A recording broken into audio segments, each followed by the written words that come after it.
ஒரு யானை ஒரு காட்டுக்குள்ள வழி மாறி போயிடுச்சு. அது ஏற்கனவே வேற ஒரு காட்டுல இருந்தது. இந்த புது காட்டுக்குள்ள வந்த உடனே அதுக்கு எந்த இடமுமே தெரியல. அது தனியா இருந்ததுனால ரொம்ப வருத்தமாகவும் இருந்தது. காட்டுக்குள்ள நடந்து போய்கிட்டு இருக்கிற போது ஒரு மரத்துல ஒரு குரங்கு இங்கேயும் அங்கேயும் தாவி விளையாடுறத அந்த யானை பார்த்தது. அந்த யானைக்கு அந்த குரங்கை ரொம்ப பிடிச்சது. உடனே அந்த குரங்கு கிட்ட போய், குரங்கே குரங்கே, நீ எனக்கு நண்பனா இருக்கியா அப்படின்னு கேட்டது. அதுக்கு அந்த குரங்கு தன்னோட வாளால தலைகீழா தொங்கிக்கிட்டே யானையை பார்த்து கேட்டுச்சு, உன் கூட நண்பனா இருக்கணுமா? நீ என்ன மாதிரி மரம் ஏறுவியா அப்படின்னு கேட்டது. யானை சொல்லிச்சு, எனக்கு மரம் ஏற முடியாதே அப்படின்னு. உடனே குரங்கு கேட்டது, சரி என்ன மாதிரி இங்கேயும் அங்கேயும் குதிச்சு குதிச்சு தாவி போவியா அப்படின்னு கேட்டுச்சு. இல்லையே, என்னால் மரத்துக்கு மரம் தாவ முடியாதே அப்படின்னுச்சு யானை. குரங்கு மறுபடியும் கேட்டது, சரி என்ன மாதிரி இப்படி கிளையில வாழை கட்டியாவது தொங்குவியா அப்படின்னு கேட்டுச்சு. யானை, என்னோட வாளால் இந்த மரத்து கிளையிலலாம் கட்டி தொங்க முடியாதே அப்படின்னுச்சு.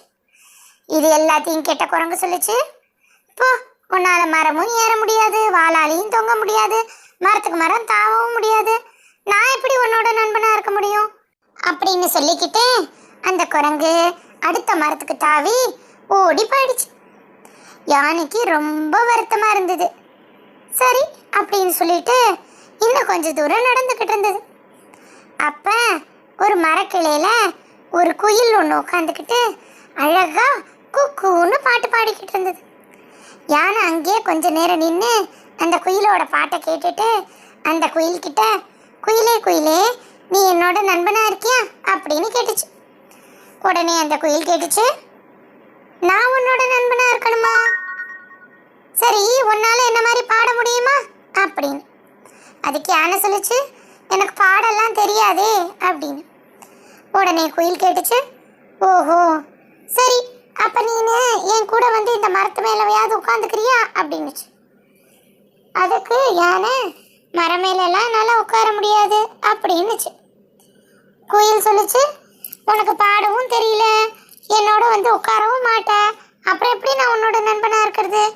அதனால நான் உன் நண்பனாலாம் இருக்க முடியாது அப்படின்னு சொல்லிக்கிட்டே பாடிக்கிட்டே வேற ஒரு மரத்துக்கு போயிடுச்சு. யானைக்கு ரொம்ப கஷ்டமா இருந்தது. சரி அப்படின்னு சொல்லிட்டு இன்னும் கொஞ்சம் தூரம் காட்டுக்குள்ள நடந்து போய்கிட்டு இருந்தது. அப்ப ஒரு அழகான மயில் தோகையை விரிச்சு நடனம் ஆடிக்கிட்டு இருந்தது. அதை பார்த்த யானைக்கு அந்த மயிலோட அழகை பார்த்து ரொம்ப ஆச்சரியமா போயிடுச்சு. எவ்வளோ அழகா இருக்கு இந்த மயில் அப்படின்னு. மயில் நடனம் ஆடி முடிச்சோடனே யானை அதுக்கிட்ட போய், மயிலே மயிலே, நீ என்னோட நண்பனா இருக்கியா அப்படின்னு ரொம்ப ஆசைப்பட்டு கேட்டுச்சு. அதுக்கு மயில் யானைய சுத்தியும் முத்தியும் பார்த்து, ஓ நண்பனா நான் இருக்கணுமா? சரி, உனக்கு எங்க தோகை இருக்கு அப்படின்னு கேட்டுச்சு. எனக்கு தோகையெல்லாம் கிடையாது அப்படின்னு சொல்லிச்சு யானை.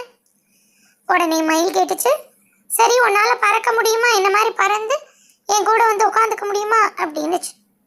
யானை, என்னால் பறக்கவும் முடியாது அப்படின்னு சொல்லிச்சு. இதை கேட்ட மயில் சொல்லிச்சு, உனக்கு தோகையும் இல்லை, என் கூட பறந்தும் வரமாட்டேன், நடனம் ஆடவும் உனக்கு தெரியாதுன்னு சொல்கிறேன், அப்புறம் எப்படி நான் உன்னோட நண்பனாக இருக்கிறது? அதனால் நான் உன் கூட நண்பனாக இருக்க மாட்டேன் அப்படின்னு சொல்லிடுச்சு. இதை கேட்ட யானை ரொம்ப வருத்தத்தோட அந்த இடத்த விட்டு நடக்க ஆரம்பிச்சது. கொஞ்சம் தூரம் தள்ளி ஒரு பொந்துலேருந்து ஒரு அழகான வெள்ளை முயல் வந்தது. அந்த முயல் இங்கேயும் அங்கேயும் குதிச்சு நல்லா விளையாடிச்சு. அதை யானை பார்த்த உடனே, இந்த முயல்கிட்டையாவது நமக்கு நண்பனாக இருப்பானான்னு கேட்கலாம் அப்படின்னு சொல்லிட்டு முயல் பக்கத்தில் போய், முயலே முயலே, எனக்கு நீ நண்பனாக இருக்கியா அப்படின்னு கேட்டுச்சு. அதுக்கு அந்த முயல் இப்படி பார்த்துச்சு. ஏன்னா அந்த முயல் குட்டியாக இருக்கா, யானை பெருசாக இருக்கா. முயலால் கழுத்து அண்ணாந்து தான் அந்த யானையே பார்க்க முடிஞ்சுது. அண்ணாந்து பார்த்துட்டு யானைக்கிட்ட சொல்லிச்சு, நானும் குட்டியோண்டுக்கு இருக்கேன், நீ இவ்வளோ பெருசாக இருக்க, நானும் நீ நண்பனாக இருந்தா நீ என்ன ஒரே மிதி மிதிச்சிட்டேன்னா என்ன பண்ணுறது? அதனால நான் உன் கூட இப்படி நண்பனாக இருப்பேன் அதோட என்னோட உடம்ப பாத்தியா எவ்வளோ பஞ்சு போல நல்ல மென்மையா இருக்கு, உன் உடம்பு கடினமா இருக்கு அப்படின்னு சொல்லுச்சு. சரி, இருந்தாலும் உன் கூட நண்பனா இருந்தா நீ என் கூட குதிச்சு குதிச்சு வேகமா ஓடி வருவியா அப்படின்னு கேட்டுச்சு. அதுக்கு யானை சொல்லுச்சு, இல்லப்பா, என்னால வேகமா குதிச்சு குதிச்சு ஓட முடியாது. அதே மாதிரி உன் கூட சின்னதாகவும் என்னால உன்ன மாதிரி ஆக முடியாது அப்படின்னு வருத்தமா சொல்லுச்சு. அப்ப முயல் சொல்லுச்சு, அப்புறம் நான் எப்படி உன்னோட நண்பனா பழக முடியும்? அதனால நீ வேற யார் கூடயாவது நண்பனாரு அப்படின்னு சொல்லிக்கிட்டே அந்த முயல் அந்த இடத்துல இருந்து ஓட ஆரம்பிச்சது குதிச்சு குதிச்சு. அப்பங்க என்ன வந்தது? ஒரு பெரிய புலி அப்படின்னு சத்தம் போட்டுக்கிட்டே அந்த முயலை வேகமா பாஞ்சு பிடிக்க வந்தது. தன்னோட நண்பனா அந்த முயலை நினைச்சது இல்லையா யானை, அதை போய் இந்த புலி சாப்பிட போகுதுன்னு நினைச்சு வேகமா போய் முயலுக்கும் புலிக்கு நடுப்புற அந்த யானை போய் அதோட பெரிய தந்தத்தினால அந்த புலிய வேகமா தூக்கி தள்ளி வீசிடுச்சு. புலி தூரம் போய் விழுந்து தொபுக்கட்டீர்னு கரையில விழுந்துச்சு. அதுக்கு நல்லா அடிபட்டுச்சு. அது எழுந்து யாரு நம்மள தூக்கி போட்டதுன்னு பார்த்தா அங்க பிரம்மாண்டமா அந்த யானை நின்னுது.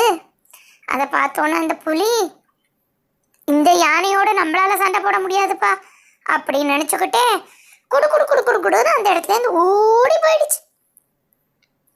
புலிக்கிட்டேருந்து தப்பிச்ச அந்த முயல் மறுபடியும் யானை கிட்ட வந்து, என்ன மன்னிச்சுடு நண்பா, நான் என்ன மாதிரி இருந்தாதான் எனக்கு நண்பனா இருக்க முடியும்னு நினைச்சேன். ஆனா நீ இவ்வளோ வலிமையோட எனக்காக நான் உனக்கு நண்பனா இருக்க மாட்டேன்னு சொன்னா கூட என்ன நீ அந்த புலிக்கிட்டேருந்து காப்பாத்தின. இனிமே கண்டிப்பா நானும் நீ நண்பர்களா இருக்கலாம். நான் பண்ண தப்பா மன்னிச்சுடு அப்படின்னு ரொம்ப பாவமா கேட்டுச்சு. நடந்த விஷயங்கள் எல்லாம் மரத்துக்கு மேலேருந்து குரங்கும் குயிலும் மயிலும் எல்லாமே பார்த்துச்சு. அது எல்லாமே மறுபடியும் கீழே தரையில வந்து நின்றுக்கிட்டு யானை கிட்ட மன்னிப்பு கேட்டுச்சு. நாங்களும் உன்னோட நண்பனா இருக்க விரும்புகிறோம். நாங்க பண்ண தப்பையும் இப்பதான் புரிஞ்சுக்கிட்டோம். நீ எங்களுக்கு நண்பனா இருக்கியா அப்படின்னு எல்லாம் கேட்டுச்சு. இதை கேட்ட அந்த யானைக்கு ரொம்ப சந்தோஷமாயிடுச்சு. அதுலேருந்து யானை அதோட நண்பர்களான மயில் குயில் முயல் அப்புறம் குரங்கோட அந்த காட்டுல சந்தோஷமா வாழ ஆரம்பிச்சது.